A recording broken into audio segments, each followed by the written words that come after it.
Good morning. There we go. Good morning, everybody. I want to take a minute to thank Catherine for her leadership in this important area. It's one of the few international conferences that talks about cybersecurity that's held here in the United States with 40 countries and very well internationally represented here this morning on my panel. We were a little oversubscribed, actually, for our panel this morning. As more and more countries are developing their national strategies for cybersecurity, we wanted to make sure that we had full representation. So I'm going to give a few opening remarks, but I just wanted to give a sense of, please read their bios. I'm not going to read their bios, and we'll go forward from here. So when I start to think about what does it mean to be cyber ready, I look at countries around the world of what they're doing to connect their citizens and drive a digital agenda that embeds the information communications technologies into the family platforms, business engines, the underpinning of all critical services and infrastructures of all parts of our countries. And then finally, it's the backbone of the global economy. We have and are seeing countries around the world who look at the more that we can connect information communications technologies and things to the internet, it will provide us economic opportunity, it will create jobs, it will enable our economy and drive growth and opportunity. We've even gone so far as to look at, for this year alone, for information communications technology, it's going to enable $3.6 trillion opportunity for just those connecting your people, your places, and your things. And then over the course of the next few more years, as we all have more and more technology that's internet enabled, it's going to enable a $19 trillion opportunity. And then over the long term, as we're connecting and modernizing our core infrastructures, it could present as much as a $32 trillion opportunity. But within that economic opportunity, as we're connecting and enabling that promise, to what degree is that digital agenda aligned with a security agenda? Are we actually putting security at the core of any of those infrastructures? And so when I start to look at it here in the United States, having led two strategies, one for President Bush and another for President Obama, we start to look at, we don't have an alignment of the economic strategy with the security strategy. We've had one that trumps the other. And so we drive for the economics, and we're driving and enamored with the technology for the business efficiency, for the productivity and growth that it promises. And then as a secondary thought, usually years later, we're talking about the resilience that's needed, the security that we should have potentially put in at the front end. And now we're talking about our cyber insecurity daily. We just had 30 minutes of discussion from Senator Whitehouse about how insecure we are, whether we're learning from the Ukraine's infrastructure outages to the ransomware that is holding our hospitals hostage. Is this a future that we want to have as we're continuing to connect and connect and connect? I don't think so, which is why it's so important that we talk about what does it mean to be cyber ready and cyber prepared going forward. Shouldn't the digital agenda of our countries be aligned with a security agenda in par and in parallel? When you start to look at, we developed a cyber readiness index, which many of you have access to. It starts to look at how do you align these two different strategies. The promise of the connectivity and growth with the need and necessity for the resilience, et cetera. And so we've developed this, and we're assessing 125 countries of what does it mean to be cyber ready. And we've translated it into all of the UN languages to make it available for all to start to look at as a blueprint. So for my panel here today, I've worked with actually everybody here and their institutions, and I wanted them to discuss what does it mean to be cyber ready and cyber prepared from a different context. I'm going to ask Belisario to talk about the initiatives that he has going on through the Organization of American States and the initiatives that they are working to drive cyber readiness in South America and the Latin American regions. And he's going to talk about some of the key country examples of success stories of what it means to be cyber ready. And then Nayia here is going to talk about some of the development initiatives that she has going on from the EU. And she's going to talk about, again, success stories of what it means to be cyber ready. And as we modernize through development initiatives that the EU is pushing forward, how do we build security and resilience at the core? I'm going to then turn to Michel, and Michel is going to talk from the Netherlands perspective, but the Netherlands has become a hub of innovation. It's become a hub of driving many of the initiatives across Europe, and the Netherlands is currently the president of the EU and is going to be the lead representative of the G20 from Europe. And so he'll talk about some of the initiatives there. I'm then going to turn to Paolo. And Paolo is going to talk about what the new Italian cyber framework is and some of the initiatives in Italy. Italy has had a number of starts and stops, and there's opportunities to drive certain things from an Italian perspective. I'm then going to turn over to Andrea.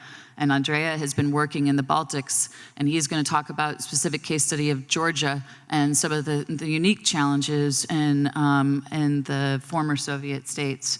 And then finally, but not least, she flew the furthest. Sandra is just came in from Australia. And as you may know, Australia just launched their newest cyber strategy last week. So you'll be the first to hear about it in the United States, because there hasn't been much being said other than Prime Minister Turnbull's opening remarks. So you'll be the first to hear about the Australian strategy and what does it mean to be cyber ready, and perhaps how each of these, the Cyber Readiness Index, might have influenced some of their thinking. So with that, I'd like to open up with Belisario. Thank you. Thank you, Melissa. And thank you, Catherine and Georgetown University for the invitation. It's an honor to be here with you. The name of the panel is actually very important for us, preparing nations to be cyber ready. This is something that drives our day-to-day work at the OAS and probably maybe at other international organizations. Recently, with the Inter-American Development Bank, we released a report with 49 indicators, and actually, Melissa, you say at the CRI that she has worked on, shows that the reality of the region and the world is maybe not the best. The reports and the findings that we have seen is that actually not country is cyber ready, and actually that's why we have been investing lots of efforts in the region and other sister organizations in the world. For the OAS, this issue is really important. We need to point out that 1 of 7 people in the world are from the Americas, just from North America, but actually from the Americas. And the increase of internet penetration in Latin America and the Caribbean is about 1,000% over the past 10 years. So cyber is, of course, an issue of the top relevance. From the OAS, we understand that resources are very limited for our member states, but we need to appreciate that there are many efforts that our member states have taken into account. To give you an example, the Americas at the OAS was the first region to have a regional cybersecurity strategy that was adopted in 2004. If we compare it with other colleagues in Europe or Asia, that for us is a huge improvement, because at least create a commitment to develop legislation, to create national computer emergency response teams, and to develop standards in the internet infrastructure. In addition, since then, our program has been supporting countries with the development of their national cybersecurity strategies, creation of the national CSIRTs. We are been promoting a lot of national cybersecurity exercises or cyber drills, and trying to promote a lot of public-private cooperation. The work has not been easy in the region, in Latin America and the Caribbean. Member states recognize that there are lots of difficulties when, especially on development countries, when you need to prioritize if either you invest in a hospital or a school, or you invest on cybersecurity. That's a tough decision for developing countries, and makes sometimes things difficult. Anyhow, our job is to try to convince them the importance for the economic and social development that this represents, and and there are some progress there. Right now, there are 5 countries that have national cybersecurity strategies. Actually, Colombia renewed their national strategy last week, and we're working with 6 other countries right now on their strategies. There are approximately 20 national certs in the region. We always say that the level of development, it varies from country to country, that we cannot compare, of course, a cert in the Caribbean or in Central America with the US cert, but at least there are some improvements. The openness with the private sector is much higher, and with the civil society is day-to-day much higher. So for us, that's actually a really important step, and that has been actually taken into consideration in official declarations. So to wrap up, I need to say that, and as a personal opinion, I think to get cyber ready, it will take many years. I don't know if maybe a generation or 2, but at least we can try to do our best to try to be somehow resilient to certain incidents. So once again, thank you very much for the invitation. Thank you, Beli. So one of the things through the cyber readiness is we looked at, is there a strategy, an overarching strategy, not just a digital agenda, but the cybersecurity or a national security agenda to make it more secure and resilient. And it was core and important to have an incident response capability, which Beli talked to, that there's more than 20 now established in the Latin America region. There's also the necessary to look at crime and law enforcement and updating the laws, because there's so much criminality that is enabled through the connectivity, and it goes usually through anonymous means. And most of our laws are not updated. In the United States, as I led the strategy for President Obama, we identified more than 80 laws that had to be updated for the digital age, of which none have been updated as of yet. We also looked at the necessity for information sharing, research and development, capacity building, the need to have diplomats and our trade negotiators to understand the dynamics of this digital age and the security requirements.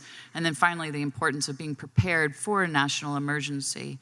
So with that, I'd like to turn over to Nayia, because Nayia has been driving many of the EU initiatives and the development initiatives of around the world, and the importance of being cyber prepared and cyber ready. Nayia. Thank you, Melissa, and good morning to everyone. Just to follow up, I think it's very interesting to go through the Cyber Readiness Index, also from us as policymakers, because it helps us very much to have evidence-based policymaking and making the case that we need to bridge the economic and security policies. Within the EU, we've been driving this process with a kind of three-pronged approach of adopting legislation, regulatory measures, enhancing the operational capacity of member states, and improving cooperation both in the areas of cybersecurity and cybercrime. From the international cooperation and development angle, we find ourselves having an additional obstacle that not many of our interlocutors or even internally recognized until recently, the fact that actually cyber resilience is a development issue and should be part of the development agenda. So therefore, when we work with third countries, it's quite, let's say, important for us to have a kind of whole of government approach, making the case that it is a development issue, but having to bridge exactly both the security strategy together with the economic impetus and the adoption of ICT strategies. We've seen that the promotion of ICT as a measure of achieving further development certainly will be futile if it's not coupled with a secure and safe underlying digital environment. And our approach has been to really discuss with countries globally on how to go about it without imposing, let's say, an EU model necessarily, but because we really see that there is no one size fits all, but you really need to have a very good understanding of the local context. And to that end, in recognizing the strong link between the cyber resilience and development, we also managed to dedicate a certain amount of financial resources to not just speak about how the necessity of national security cybersecurity strategies, incident response, law enforcement capability, information sharing, and so on is important, but actually help the countries build that capability. And it's quite challenging on the one hand to have also the available expertise to do so, and especially in the area of cybersecurity. I think the shortage of readily available expertise for sustainable capacity building measures is one of the key challenges we're facing. And to tackle that, our approach is very much in trying to build local capacity and promote also triangular cooperation. So at the regional and sub-regional level, countries work together. Some of them, just to give a couple of examples of what we do concretely, is the promotion of or development of reforms of the regulatory legal frameworks in the area of cybercrime by also promoting the Budapest Convention as the blueprint, let's say, of cybercrime legislation that really promotes international cooperation in these areas. Also enhancing the capacities of criminal justice authorities, law enforcement, prosecutors, judges, really training very much tailored to the country needs.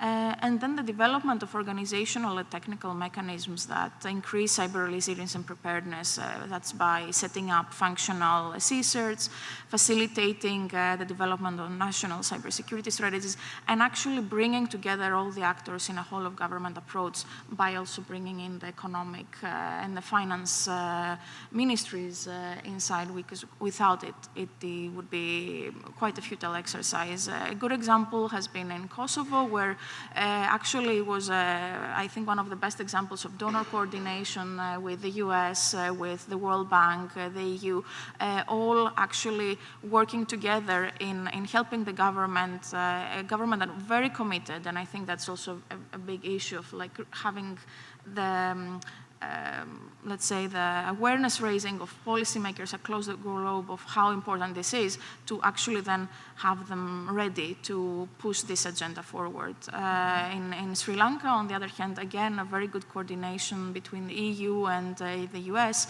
in helping the government joining acceding to the Budapest Convention and working together in creating human rights safeguards for cybercrime legislation and implementation. Thank you, Nayia.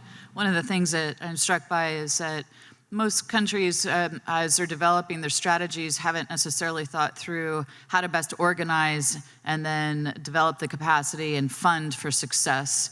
So it's time, it's money, it's personnel, it's political capital, and it's not just one thing, like one strategy. It's having to have a multi-year plan for successful execution. I'd like to turn it over to Michel now, who's going to talk about the Netherlands examples and how the Netherlands is also taking this further in her leadership positions within the EU and with the G20. Thank you. Thank you, Melissa. Thank you for the invitation. It's an honor to be here for me today. In the Netherlands, we've been doing cybersecurity since 2004, but it became serious from a government perspective in 2011 with the first national cybersecurity strategy. And with this strategy, we set up a national cybersecurity center and started working on public-private dialogue. A national CERT or CSIRT and ISACs and information sharing and analysis centers. The first steps, and those are all very useful instruments we conveniently borrowed from the USA. When I came into cybersecurity in 2012, we started working on our second national strategy. Its action plan is all but finished this year. So last year we started working on a follow-up, a new national action plan, on cybersecurity. And in this process, we also noticed that international cooperation is crucial. So we hosted the conference, the Global Conference on Cyberspace in The Hague in 2015, which spawned the Global Forum on Cyber Expertise. And currently we have cybersecurity as a priority in our EU presidency. The core of our vision for a free, secure and open cyberspace is and remains the balance between economic growth, security and privacy. We strongly believe that digital economic growth without a strong security foundation gets us nowhere. So in this process of making new policies, 3 questions are pivotal. So the first is, we noticed we actually don't work evidence-based enough. So how can we get more effective in our policies, more measured effectiveness? The second is, ICT is everywhere, but the cybersecurity community remains relatively small. How can we mainstream cyber? And the third is, we don't look to the future challenges way often enough. It's too much all about the challenges we face today. So my biggest question is, how are we ever going to be able to do something meaningful in securing cyberspace if all our attention is directed at today? Are we really going to help the world with fighting last year's hacks and hackers? That's why today I would like to talk to you about the cybersecurity future. And that's not about the faraway artificial intelligence and quantum computing future. I'll leave that to bigger thinkers than me, like British Professor Hawken and his team. But my team looks at 2021, the end of our next government cycle in the Netherlands. So we started with commissioning some experienced thinkers in the field of cybersecurity in the Netherlands to come up with some scenarios for the future. And they came up with 4. One is about a big data manipulation incident of core government data. Another is uncontrolled innovation of insecure products. The third one was a super-regulated privacy paradise. And the last one was an insatiable government who tries to regulate all of critical infrastructure. So all these scenarios sketch sort of a grim future, and it is for us as policymakers the challenge to have a solid and balanced path in that. One conclusion is for sure, this thing will not go away by itself. With maybe 5 times more devices and 3 times more data in 2021, we will be seeing disruptions, and I think more problems with data integrity. But how do you secure devices and applications you're not yet aware of? When we aren't able to give insight in the incidents happening and waiting to happen, and when no big incidents happen, as has been the case in our country for the last 2 years, it remains important to keep this issue high on the agenda. So why is this important for the Netherlands? Well, we're a highly connected country. We're number 1 in the world, together with Finland, in internet banking. 80% of our citizens use online banking. We're the 2nd in the world in PC ownership. We were the 3rd on the internet. And our Amsterdam Internet Exchange is one of the biggest internet exchanges in the world. And we are 4th in Europe as it comes to online shopping. So the Netherlands tries to be the digital gateway to Europe. And the question is, how do we make the Netherlands a secure digital gateway to Europe? That's what we're striving against.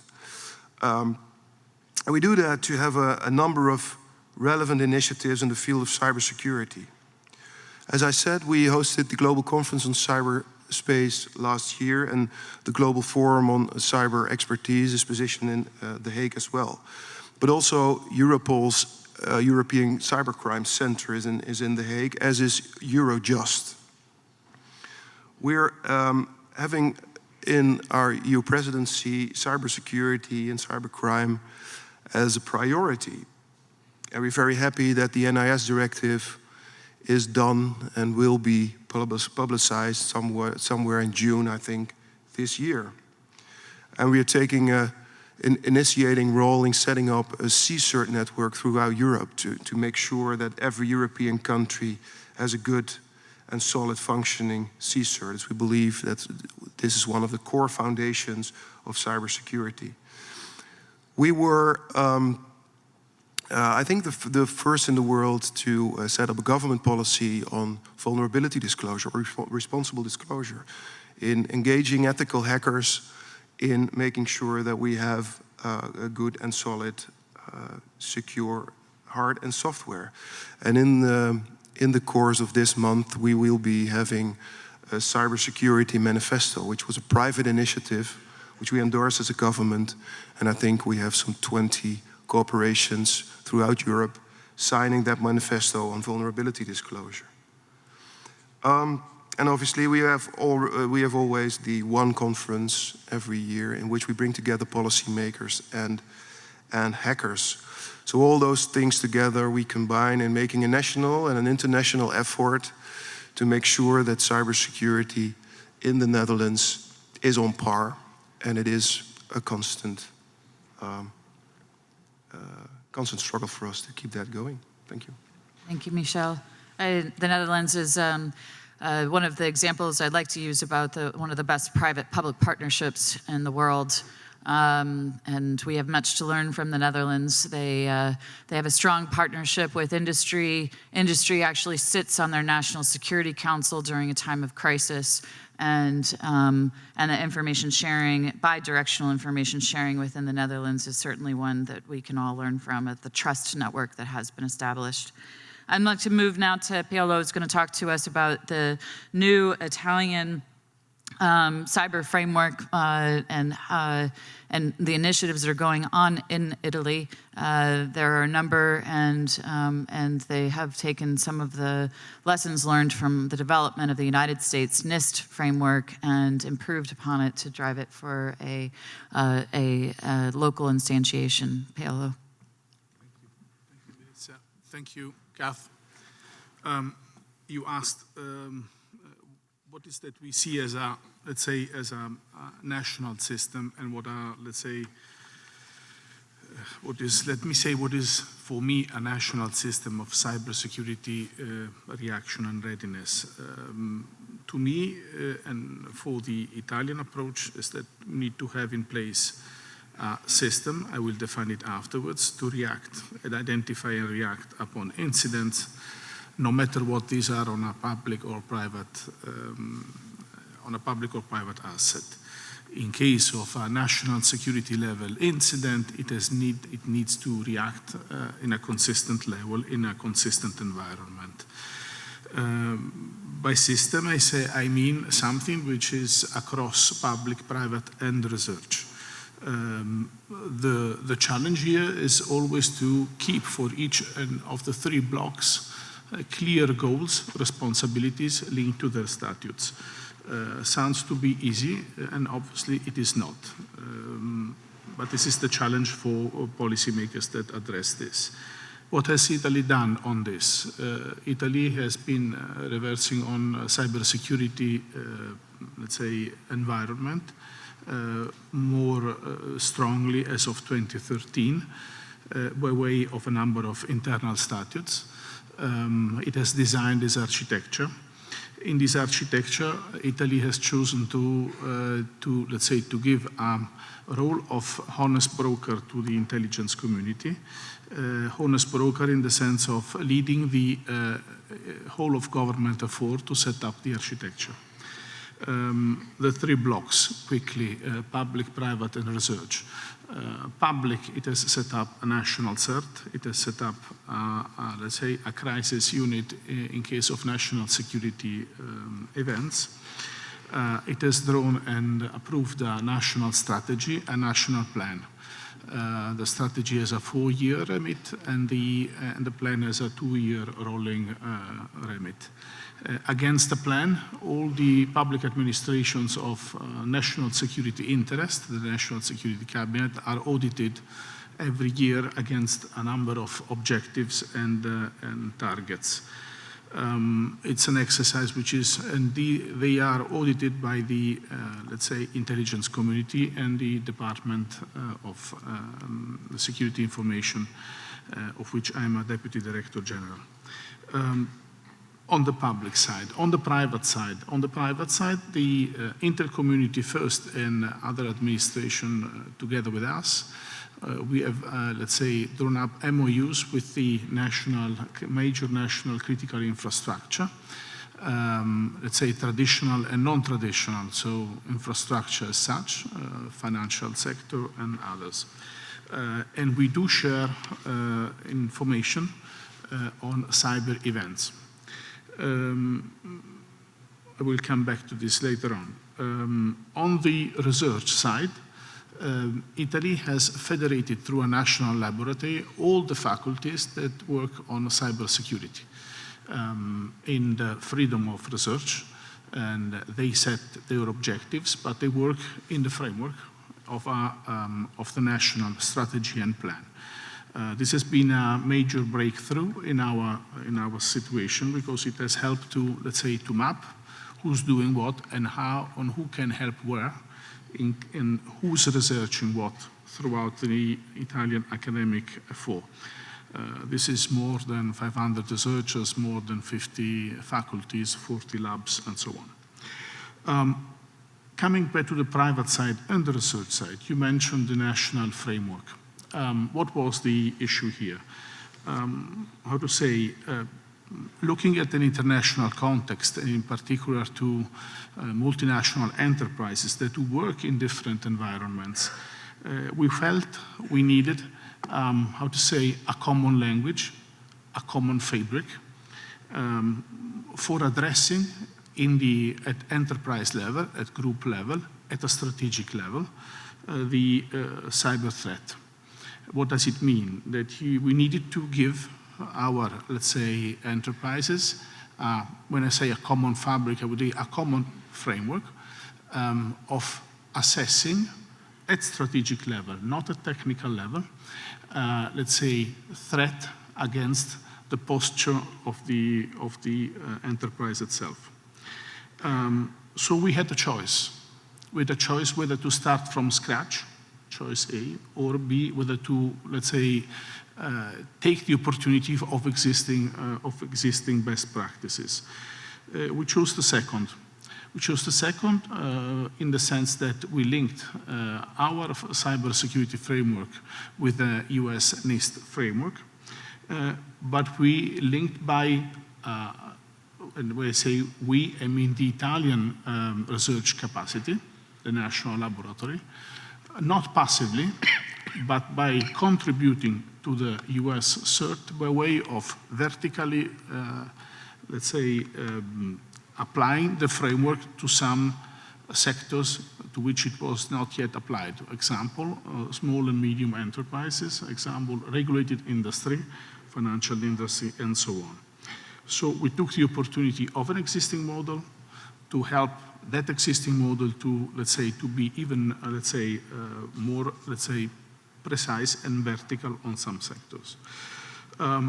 We feel that this is a model, I mean, say, this is a model of collaboration of research and at international level that can be a model also for others. We feel it is important that multinational enterprises do have a common framework when they, knowing, and I think none better than me is aware of how much national security is a national interest, nonetheless, there is a space for enterprises to have a common language wherever they go and let's say, and adopt a common framework. This is what we have done, we try to do, but I'll stop here and then come back in a while. Thank you very much. I think one of the challenges that all of our countries have is that we look at that the critical services that deliver citizen essential services of transportation, water, energy, et cetera, are all designed and operated by private sector entities. And so we need to create more of a risk management framework and look at all market levers to raise their overall security and resilience posture, which we'll get to shortly. Andrea has been working with a number of countries in Jordan and Romania and Georgia, et cetera. I asked him to bring a unique perspective. These developing countries who were late to connect to the internet and are now starting to get more organized and embedding the information communications technologies are facing unique challenges on what it means to become cyber prepared or cyber ready. Andrea? Yeah, the project I'm gonna present in a few seconds in Georgia actually was born on this stage in 2013. We had a discussion on international cooperation. One of the topics that we discussed was the idea of leveraging a new coalition between countries. I brought that idea to Georgia the following year in a NATO conference. And right at that time, Georgia was asking NATO for support. Even if Georgia is a very well-prepared country, because I remind you, in particular in 2008, but also after 2008, they've been heavily attacked by foreign actors, and they were forced to develop advanced national capabilities. But when I came up with this idea of joining forces, thinking about shared capabilities, Georgia reacted immediately, and they said, that's what we have to do, and that's what neighbor countries are asking from Georgia. So in a very few weeks, I found myself in a meeting room in Georgia, in the beautiful Tbilisi, with countries like Azerbaijan, Ukraine, Moldova, and even Armenia. You might be aware that Azerbaijan and Armenia are very close, to have a fight. But they were sitting in that room discussing how they can approach cyber threats, in particular with a bottom-up approach. So after 2 years of work, we were able first to agree that independently from the different national priorities, there's a common set of national capabilities that they've identified, and they evaluated they are not able to build independently, so they need either to find international or external funds or to share the investments. We found out, or we agreed all together, that the best way to start developing a shared capability there is to focus on exercising. That's the best way to engage the private sector, the government, the military, and other international partners. In order to do that, we need to come up with a common framework, how you can develop individual capabilities that at the right moment can work together as a single entity.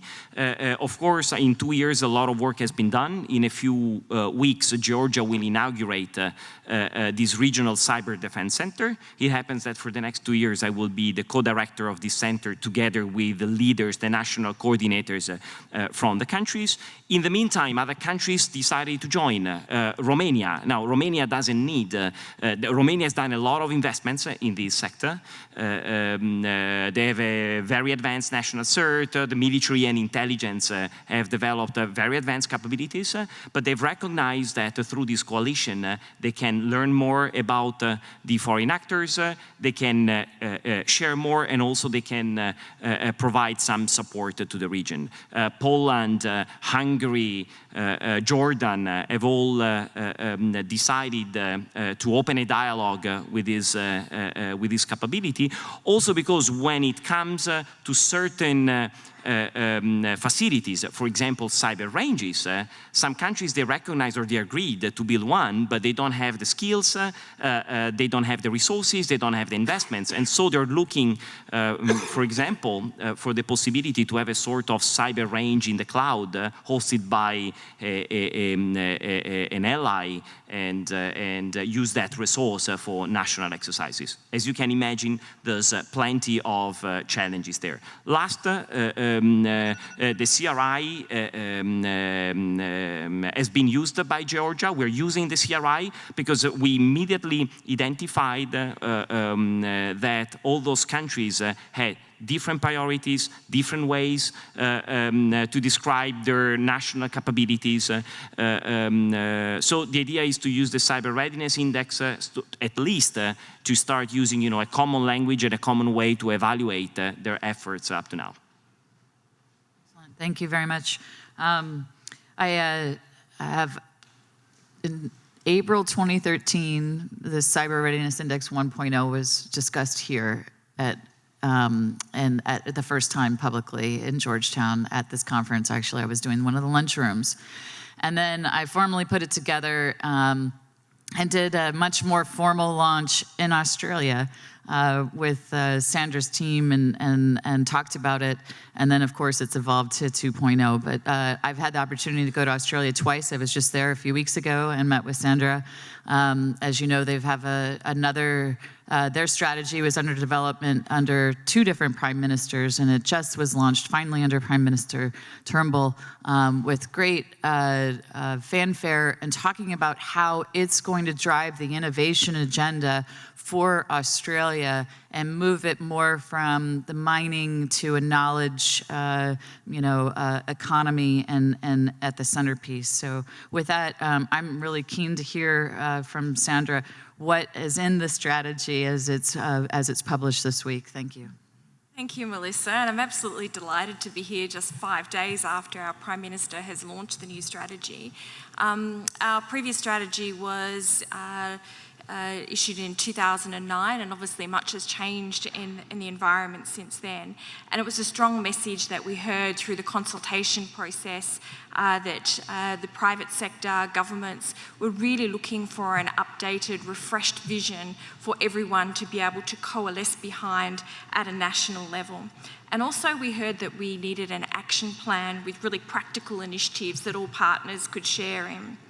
You can see that there's a lot of developing work around what a good cyber strategy looks like. So Ian Wallace has written about 5 guiding principles. There's been some work done by the Australian Strategic Policy Institute about cyber maturity within our region. But it was the element in Melissa's work on the Cyber Readiness Index that really struck a chord for me, which is about countries aligning their national economic visions with their national security priorities. And I would say that that's the step change that we've made in the delivery of our new strategy. And really, as Melissa said, our strategy is going to be as much about the opportunity that's available for us as a nation, as well as the threat. And it also takes an approach of integrating, I guess, our initiatives and our approach to both of those issues. As our Prime Minister said last week, it sets out a philosophy and program for meeting the dual challenges of the digital age, both advancing and protecting our interests online. And again, it's really important for us as we seek to diversify our economy and away from a more traditional agenda through the mining and manufacturing sector to much more diverse, fueled by innovation and knowledge, and starting to skill the children for the more diverse jobs that we'll have in our nation in the future, particularly through promoting increased participation in STEM. So we took around about 18 months in the development of the process, and my team, with less than 10 people, and we had a day job to do as well, we talked to more than 190 organisations, private sector, government, academic research institutes in Australia and overseas, both gathering and then testing the ideas. One of the things I think in developing our strategy that was really critical, it was worth it for the development of a really broad set of insights into what was happening in Australia. Amazing ideas from all sorts of places, but also for the relationships that we built between government and the private sector. And I think that it's those relationships and partnerships that will be really critical for us building trust and confidence and doing the delivery and the implementation of the strategy. So we can be really confident that our strategy actually represents the views and inputs of both government and the private sector stakeholders.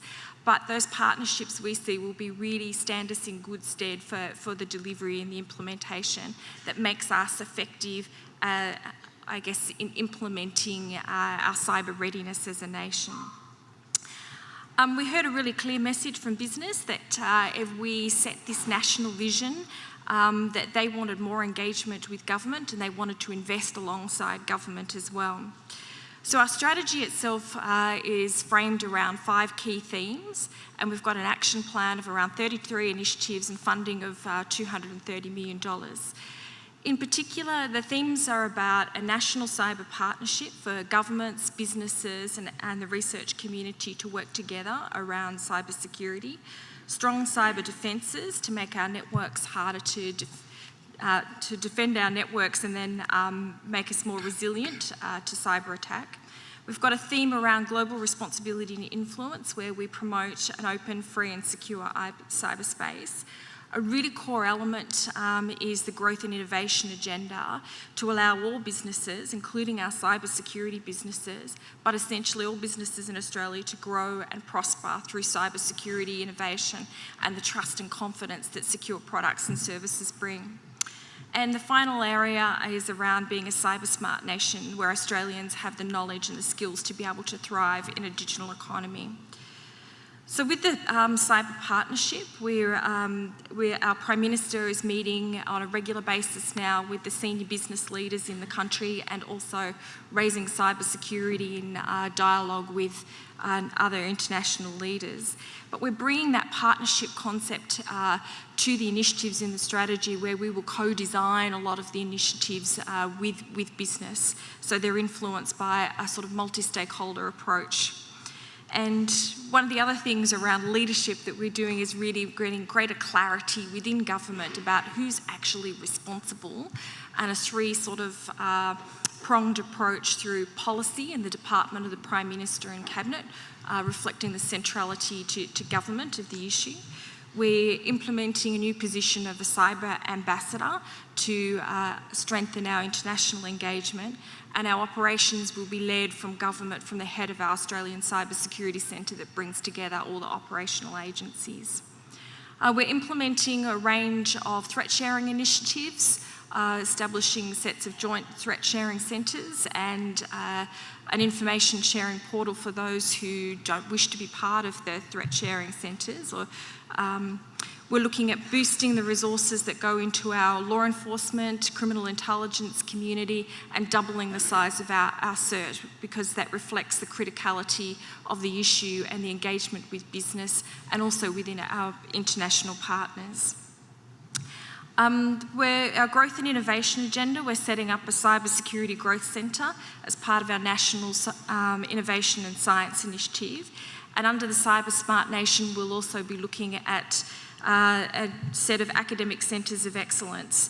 And also, I would say, encourage much more women into the field to expand the talents that we have in place. So I guess our strategy is all online that you can read about, and I'm happy to answer any questions as we go along, but it's a key element for us in becoming a cyber-ready nation. Thank you, Sandra. So I'm gonna ask only a couple of questions, and then I want to open it to the audience to get more time from everybody. I'm sure you have specific questions. One of the challenges that I think that we all have is how do you actually start to align really that economic agenda with the national security agenda? We usually are selling the cybersecurity based on the threat to our networked infrastructures, the threat to our businesses, the threat to our national security. And then in the same breath or in a different part of our government, we're talking about all the economic opportunity of the digitization, and it will realize 2-4% growth for our GDP, et cetera.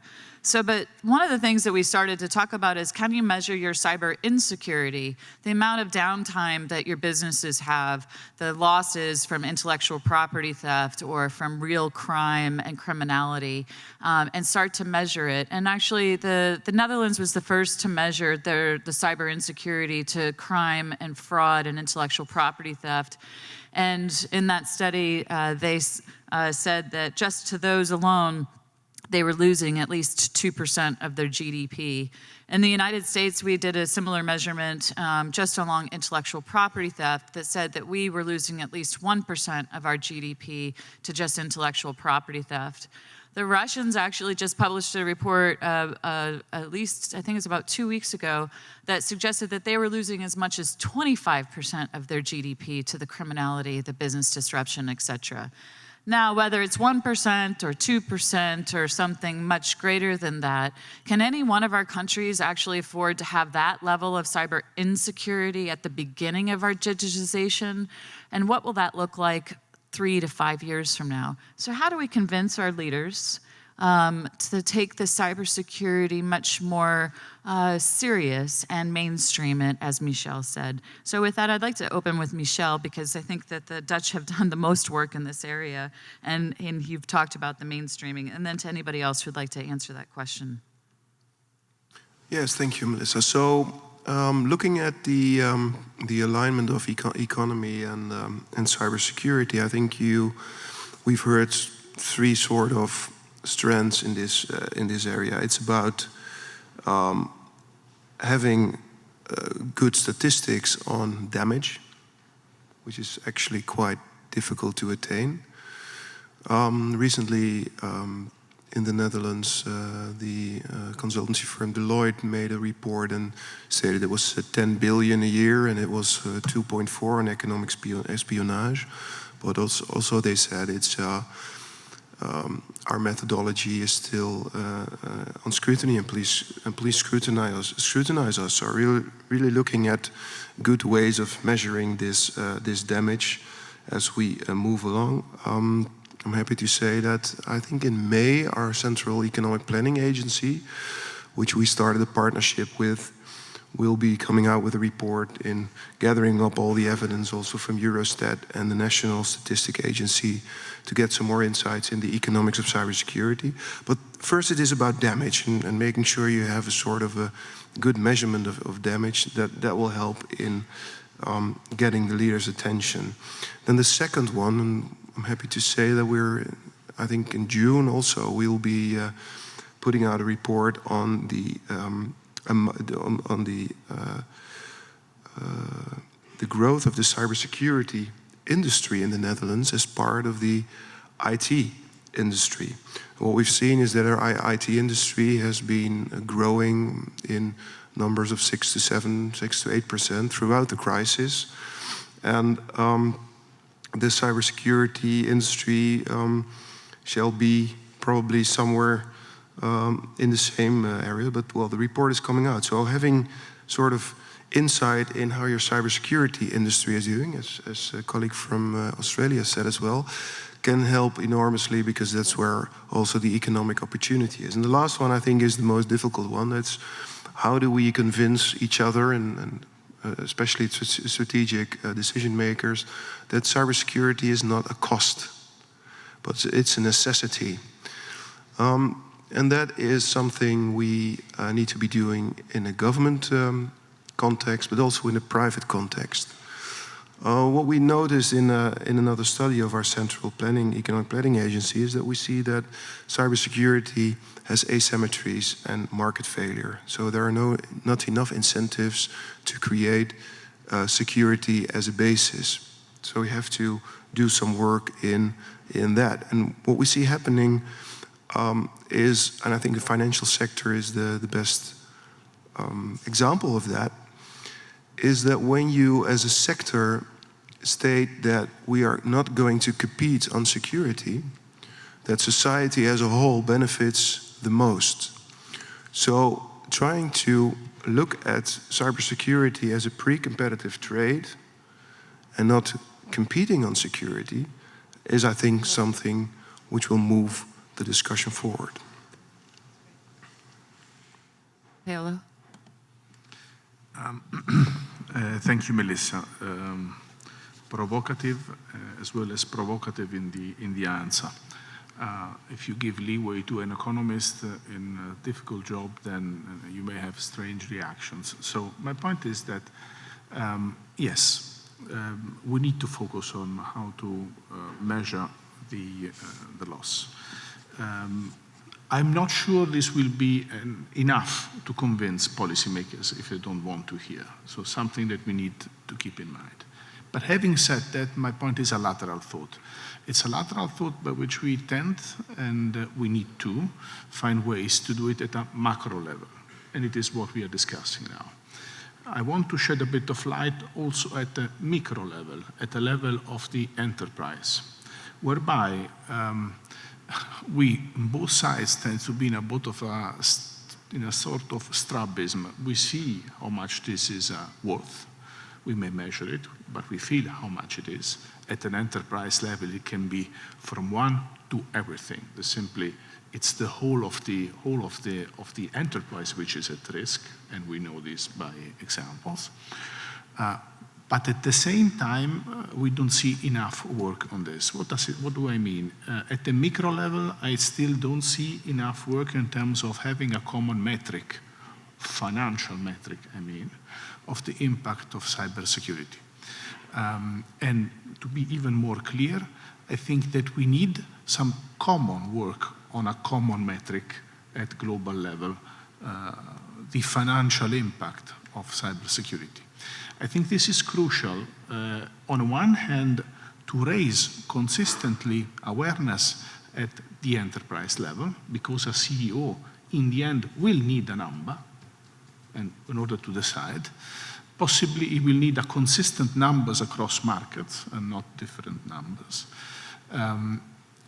Our regulators tend to need numbers. And still, how to say, I'm not thinking straight away of a cyber GAAP, don't misunderstand me, because this becomes something that is disclosed. I think that what we need is something maybe non-disclosable, but still a common work at research level on how you measure at enterprise level for financial purposes the cyber risk. Still is something that we need to reflect. Let's say, like-minded countries do some research work on this. I'm thinking at the regional level, at EU level, would be very important to have it at cross-Atlantic level in order to avoid some very different visions when you come, for example, to an M&A, whereby you have a cyber due diligence, and they will become, as we all want, the more and more important, because we want this to be done in M&As, but then you will have to indicate a number with financial impact, not disclosable. But if I say 1 and somebody else says 1 million, we may have a problem, and this may turn out in some sort of rift. Let me stop here. Thank you, Melissa. Yes, thank you, Melissa. So I think it's important to clarify that metrics and to quantify the loss of cybersecurity, it's really complicated. Maybe we can see at the CRI or maybe at the reports that other colleagues at CSIS, Symantec, or maybe other recognized institutions have prepared, and we can take a look at that. The question mark is how we convince the leaders to invest on cybersecurity. And when we say leaders, it's not just for developed countries or not just for certain nations. Cybersecurity is, as this conference is an international issue. It's a global issue. So either if we invest certain resources in the US or certain European countries, actually there will be need to invest in Asia, Africa, and other Latin American and Caribbean countries, because from those countries actually is where the incidents are going to happen. So there is a huge need to convince those leaders as well that you need to invest on cyber. And how you convince those leaders that you need to invest resources on cybersecurity, which is something intangible, while you can maybe invest on education, hospitals, or food, well, it's something more tangible, and at the end you're going to get votes to get elections. So it's a very difficult question. What we have been trying to do is try again to, what was mentioned before, to focus on the economic and social development component of it. Our lives, not just for development, but now for all countries, are tied to technology. All our lives are digital, and there is no division between the physical and digital world. So all transactions, not just economic, but even with governments, are all online. If we don't secure all those transactions, if we don't secure our day-to-day life, governments and regime will maybe break down. So maybe that's one of the main importance to begin investing on cybersecurity, if first we want to have our democracy and our systems in place. Second, and on the social and the security, again, physical security or regular threats to security are happening and are going to continue happening forever.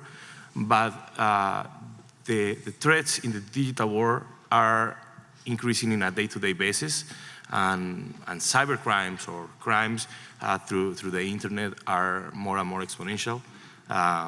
The financial gains are much higher when you use the internet, and actually if you go to a country where legislation is weak and when law enforcement and incident response authorities are not that strong, it will be more difficult to prosecute. So that's another reason of why to invest in the cyberspace and cyber issues. This will be a difficult journey to convince all leaders. We always say that the cyberspace or cybersecurity issues needs to get at a stage similar to human rights or climate change. This is not just an issue for few countries, but this is an issue for all countries of the world, as this conference is. This is an international interest. This should be an international interest. And when we realize, when we get to that stage, that's where maybe the things will start changing at the global perspective. I think Andrea has one more point, and then I'm going to ask my second question, and then I'm going to open to the audience. Yeah, I mean, in security and in risk management, perception is key. And if we look at, for example, pollution and the impact of pollution on our safety and security, you can have events like Fukushima, and everybody can understand the impact. And then you have, the local pollution that we have in our cities, where measuring it, understanding it, and the impact on society is incredibly complex. The same is in cybersecurity. We have events like Ukraine, and it's very easy to understand the implications for the top political levels of a country. And then you have situations like the one measured by the Netherlands, where I like to define it, like carbon monoxide. There's no smell, there's no color, you don't see it, but is poisoning the pillars of society and economy. So in cyber frameworks, like for example the CRI, are important because they make you understand complexity with very simple parameters. You can, compare, and even more important, you can do simulations. We have seen in Georgia that when we started talking to the government, in particular Minister of Justice, she's heavily involved, and we started designing some scenarios and the potential impact on the country. That was a very important wake-up call. That was very easy for her to use, those examples at national level. So I was particularly struck by Michel's 4 scenarios for 2021, and how do you prepare for the future. And I increasingly look at our governments of how do we start to reduce the insecurity and increase our resilience. And many of our governments are turning to regulation of the industry, and whether that's, we're going to regulate finance, we're going to regulate transportation, energy, healthcare. The NIST directive, the Networked Information Security Directive of Europe has passed. It will be instantiated over the next 2 years. The European Data Protection Directive was just passed. It will be instantiated over the next 2 years. As you know, there's a challenge and breakdown over the safe harbor, the transatlantic free flow of goods, data, and services, specifically data, and how we protect them. The United States has moved into a much more regulatory model. We're not talking about a balance of market levers of how we can start to get quick market adoption, might be through incentives of tax credits or tax breaks or subsidization or some other means. We've gone to a penalty-based system. And then secondarily, we talked a little bit about potentially a market failure. We've turned to regulating the middleman who's getting information communications technology that's embedded into the core of their business engines and enterprises that wasn't well engineered and is vulnerable to many attacks. And we're not turning to the internet service providers who are the pipe of the internet, who can basically, one of my colleagues likes to say, we're going to put chlorine in the water, right, to kill the bugs, or we're going to put fluoride in the water to increase our resilience. Can we look at the chlorine and fluoride example of the internet service providers that are delivering that internet path to our businesses? So have we looked at the middle and not looked at the lower part and the upper part? The upstream of the internet, that we could deliver chlorine and fluoride and make it healthier, and the bottom of all of those platforms and technologies that are coming into our enterprises, could we demand it to be well engineered with few vulnerabilities so we don't have to deal with patch Tuesday, patch Monday, and whatever the critical vulnerability of the day or the hour might be? And so as we are industry and as we're countries, what are some of the market levers and maybe some of the paths that you're thinking about, and could we change that thinking of upstream and downstream so that we're not overly regulating the middle?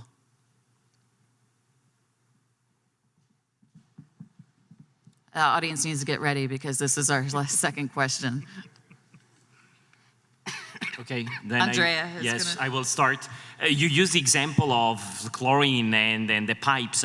The problem of internet is that you're not talking about your own swimming pool, your own pipe. You're talking about a global infrastructure. So I've seen that for much simpler problems, countries, international institutions, private sector are really struggling to come up with new common practices and new standards. I'm also more worried about the role of private sector because it looks like some big giant companies are thinking about this kind of global countermeasures independently from the indications or the government agendas. So I think that you touched one of the biggest challenges that we have when we talk about the common infrastructure. I'm a bit pessimistic about this dialogue, maybe because I've joined so many international conferences and working groups, and it's a decade that we're talking about very simple things, and we're not able to find an agreement. My feeling is that the private sector might come up with very pragmatic solutions, and somehow governments will have to work, negotiate, and find the right balance. Yellow. Quick two thoughts at micro and macro. Macro level, market levels. I don't have an answer. I see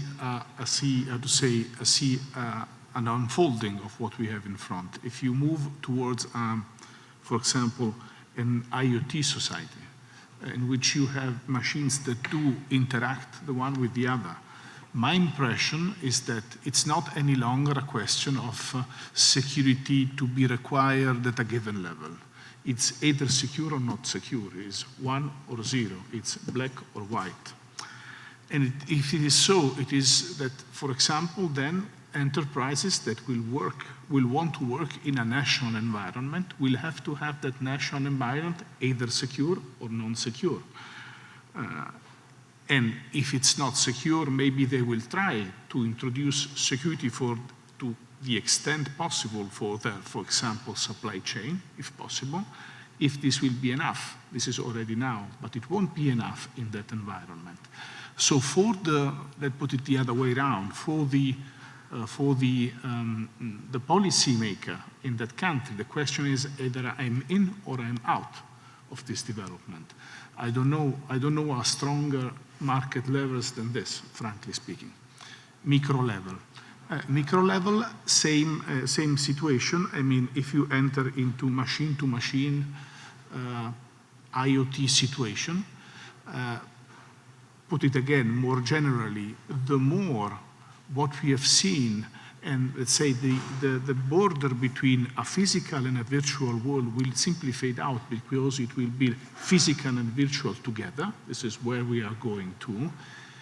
My impression that some basic rules of the, let's say, of the physical world may pop up and need to be discussed. Third-party liability, I think it was what you were referring to. I don't know whether this is a market lever or it is, how to say, our incentive, disincentive. But for sure, this is the discussion we are entering into, and my impression it is a discussion that we need to enter at a global level, because it will be naturally international. It won't be a country may decide something and the other one can decide the opposite. That, driverless car won't stop at the border. We will have to pass the border, and we'll have to find an environment, technical and legal and market, that has to be somehow consistent. This is the way I see it. Sandra. Melissa, the area of regulation, I guess, was probably the only area where we had real differences of opinion when we were consulting for our cybersecurity strategy, and probably the area where there was interest in regulation was around mandatory data breach reporting. But in the end, we've elected to take an approach that's a bit more hands-off, and to give industry, government, more time, and focusing on the sorts of things that we can do around voluntary cooperation that builds people's capacity. So that's kind of the direction that we had headed. Thank you. Yep. Nayia. Yes, just one thought in relation to the regulation, also capacity building, the impact of cybersecurity regulation on innovation from the capacity building perspective. I think it's important to think that regulation may remedy some of the market failures, but when we were talking with developing countries, we need to take into account that there are different business models, and how the actual regulation may impact them, because you have a completely different way of dealing with multinational massive IT companies and small SMEs, and I think our approach is very much about certainly promoting research and development and tech hubs at the local level, and making sure that this is a kind of a sustainable, this becomes self-sustainable. So one of the comments is that there potentially, and we keep on talking to market failures, I actually think we have two very healthy markets. We have the information communications technology market that, at least in the United States, represents at least 6% of our GDP and 10% of our exports. And then we have a very growing cybersecurity product market that's in addition to the ICT market. So you have one market that's delivering product and embedding it into everything that maybe has engineering flaws, and then you have another set of products that are being introduced into the market to fix the flaws of the first one. So you have basically two markets that we need to erase one in order to increase our resilience as we move into the Internet of Things. One thing that happened in the past that maybe could inform our future, and it would be very difficult to do, but it goes to Michel's, uncontrolled innovation of unsecure products that we really have to think about as we move into Industry 4.0, the Internet of Things, driving a digital agenda, however each one of our countries might actually define it. And back in the day when we had electric power generation was just coming online, we had lots of innovation of unsecure products going into, or poorly engineered products going into the market. And what happened? If you plugged it in, it might blow up or catch on fire, and other things. And the Great Fire of Boston and Chicago were a result of a poorly engineered product being plugged in, and it then caught fire and got heated up. Over the course of that time frame, the insurance companies came together, and they created an underwriter's lab where you had to come in and test and prove products, and it got labeled, and so that it could go and plug in and it would be safe. And the insurance companies did not have to pay out and pay out and pay out for bad product, again, catching on fire or blowing up. So you could start to, and that propagated through the whole world. We can now plug in any appliance anywhere around the world. We might need a little adapter for that wall, but that works. And the underwriter's lab is called something different in each one of our countries. So what if we were start to say, the insurance companies are paying out? I had a data breach. I had a business disruption. I had ransomware. I had a computer that was completely locked up, destroyed, erased. I had an entire infrastructure go down. We're going to need some intervention. It does not necessarily be at the government level. It can be an industry-driven or an insurance-driven process of an underwriter's lab for the Industry 4.0. We're facing this challenge over the course of the next we're in it now, but it'll go at an exponential level for the next 3 to 5 years as we embed and connect and connect and connect with interoperability of potentially a 1 or a 0, and the 0 might be your very bad day for you. I'd like to open questions to the audience. We have approximately 15 minutes before Director Comey arrives, and I would just like to thank my panel. There was a very interesting and informative set of questions, and I appreciate you coming from Australia and the Netherlands and et cetera, and Brussels and the like, so, and Italy. Please. Dave Weitzel, National Cybersecurity Center of Excellence at NIST. I was talking to a CISO about 2 weeks ago, and he introduced the concept of half-lives, because it seems like many of us want to fix the internet, and the reality is it's under constant threat. The latest technology we deploy will begin to degrade, and they've created a multi-dimensional model based on the NIST cybersecurity framework. For each of the tools that they deploy, they figure out what its shelf life is going to be with its capability and defense. My fear as we discuss this is a policy level, and as a lawyer myself, we like to fix things. We like to pass a law, pass a regulation. But really, maybe we can learn from our friends in nuclear power. There's a half-life here. Things diminish, things degrade. How do we have that constant innovation here in what we deploy to be cyber resilient at all times? Thank you. Yeah, Michel. It's a very interesting thought. Thank you very much for the question. I think the good news of the half-life thought is that things actually get better if time degrades. That's in the nuclear logic, I think. But I think you strike an excellent point. It's I think what we face is the legacy problem. And as you mentioned, what we're actually trying to do is seeing the threat of legacy systems in our critical infrastructure or somewhere else, and trying to fix that.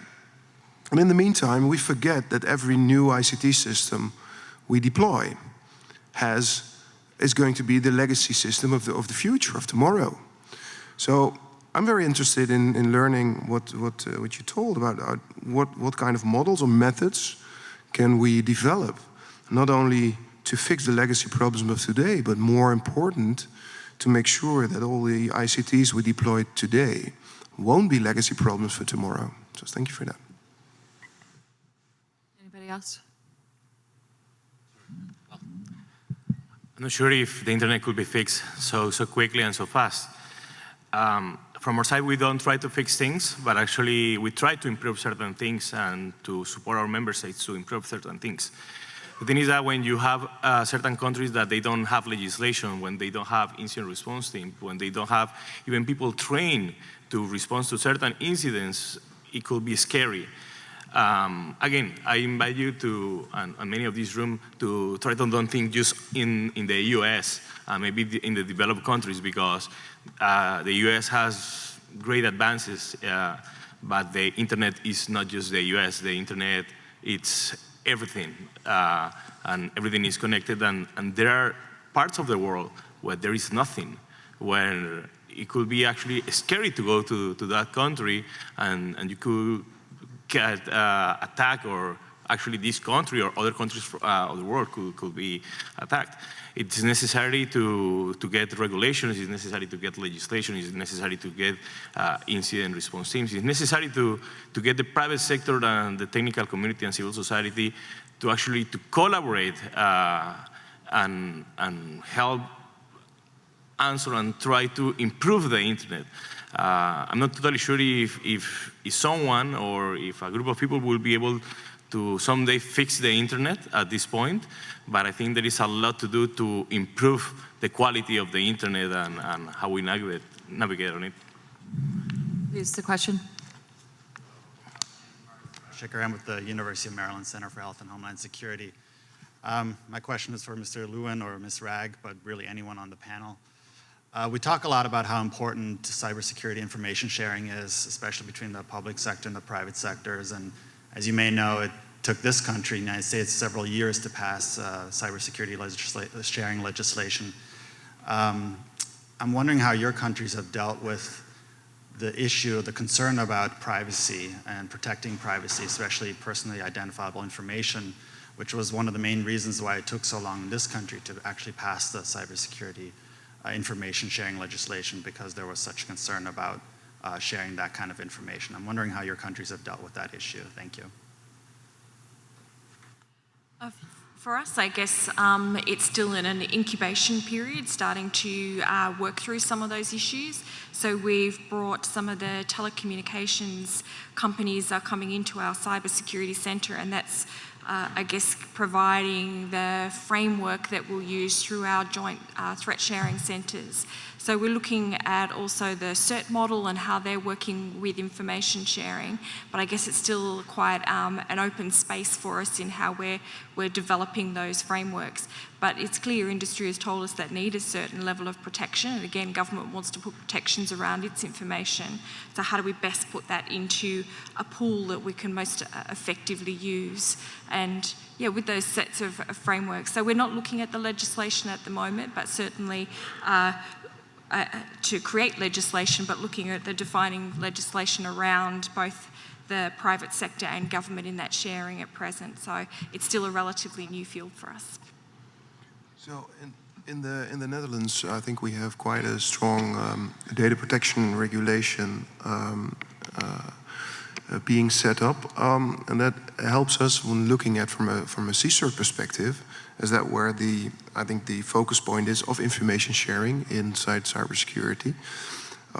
We see that there is not that the regulatory framework that's already in place really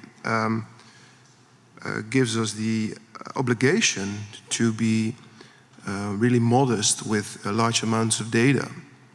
So the privacy issue is mostly about getting a legal basis for the functioning of the CSIRT in the Netherlands, which we have law currently in Parliament, making sure that the legal basis is in order and it's described what kind of information is coming in and going out, and that kind of fixes lots of the privacy problems. It helps, obviously, also that CSIRTs aren't quite interested in information of individuals. So it's not about my personal medical records when it's about CSIRT information sharing. It's about sharing information on cybersecurity incidents of specific organizations. And that's when the point of confidentiality of information sharing comes into place. And that's where we have put a major emphasis on in striking a good balance between the need, as the Senator said at the beginning, of being transparent to democracy, being transparent to society on what kind of incidents are going to happen, and balance that out with the need for companies not to have all their incident information specifically directed at their organizations out in the open, because, well, then they're out of business.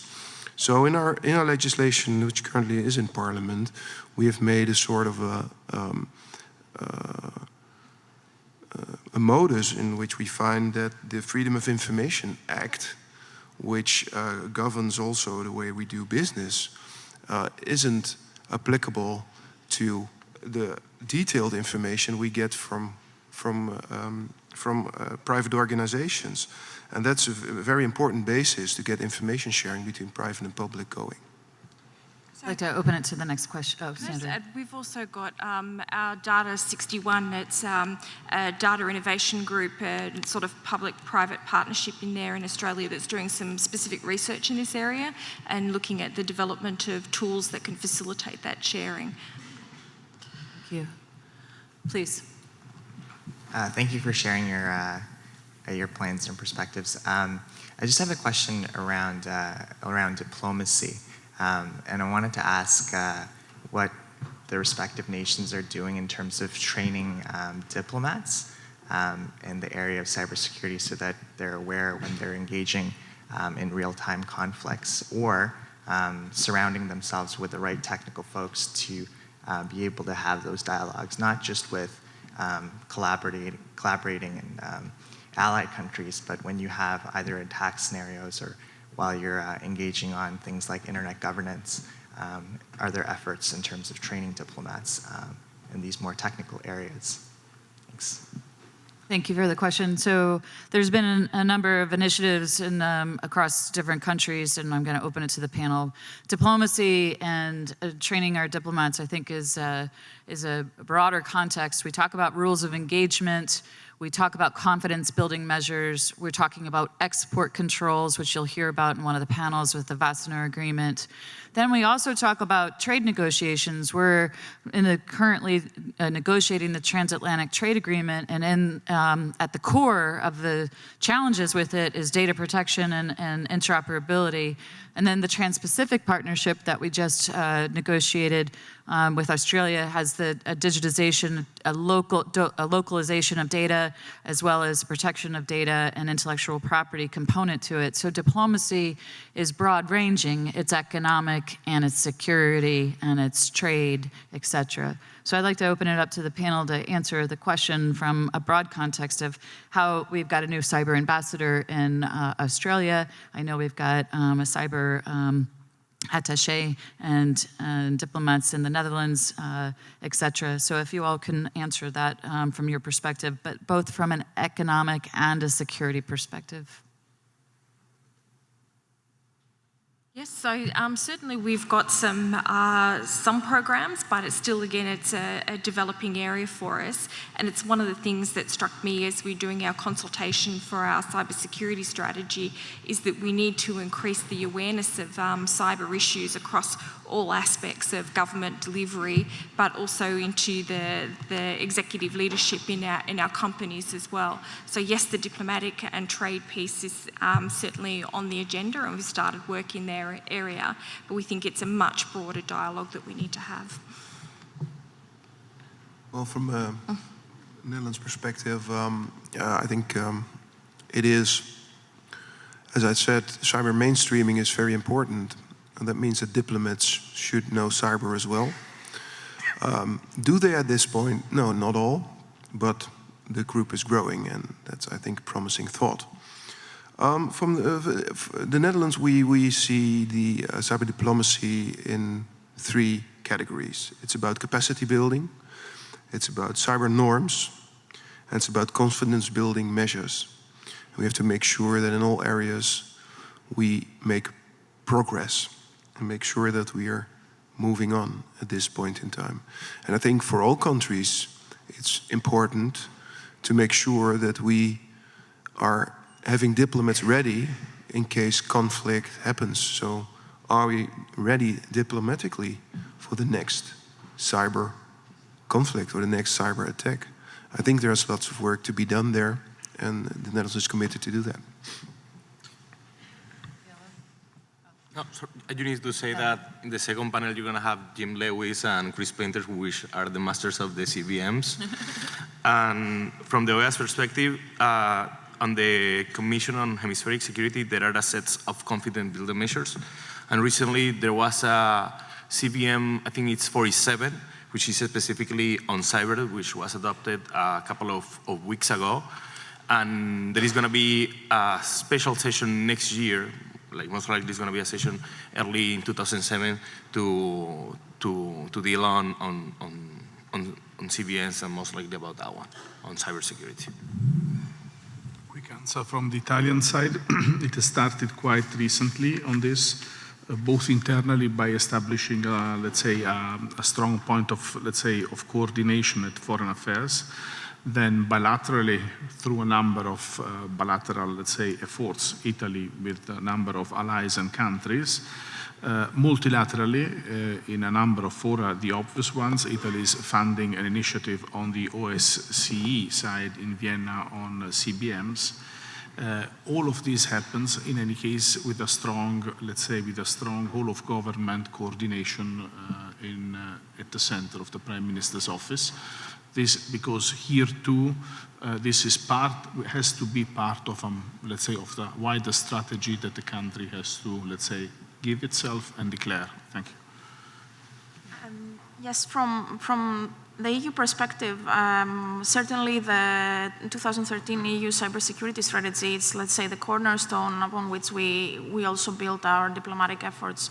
And more recently, in February 15, we had Council conclusions on cyber diplomacy, which is actually what all member states sign up for. And there exactly is primarily on international security aspects, norms, CBMs, capacity building, and many other priorities with this at the core. From training or awareness raising, I would rather say, perspective, what we do at the EU at the central level is have policy awareness raising across the board to the EU delegations in third countries and also internally in the services, bringing together people from a development cooperation perspective, the technical perspective, the diplomatic perspective, and so on. And one of the key factors in our also internal coordination with member states is a special working group that we have on cyber issues, where all the cyber attaches sitting in Brussels meet, as well as regularly from capitals flying in for really coordinating that, including awareness raising efforts, especially when it comes to pertinent issues. I think I've been told that we're no more questions. Does that Kat? We have one. Go ahead. All right, cool. Good morning, Christian Galvin, college student, Capital One intern. My question's more towards SCADA security. I know NIST has their guidelines and NSA has a checklist, but it seems like it's not too in-depth and there's not too much training out there for the people who use it, and they still might be using XP and they don't really patch anything because of the timely manner. So that's my question. I'll just, the industrial control system vulnerabilities have propagated through most of our critical infrastructures. You know, the core center of excellence here in the United States is the IC, Industrial Control System, CERT, and Idaho National Labs has one of the best training programs that's open globally to experts, whether it's 1-week programs and beyond, to better understand how to create a more secure and resilient environment. I think that everybody's giving me the signal that Director Comey is here.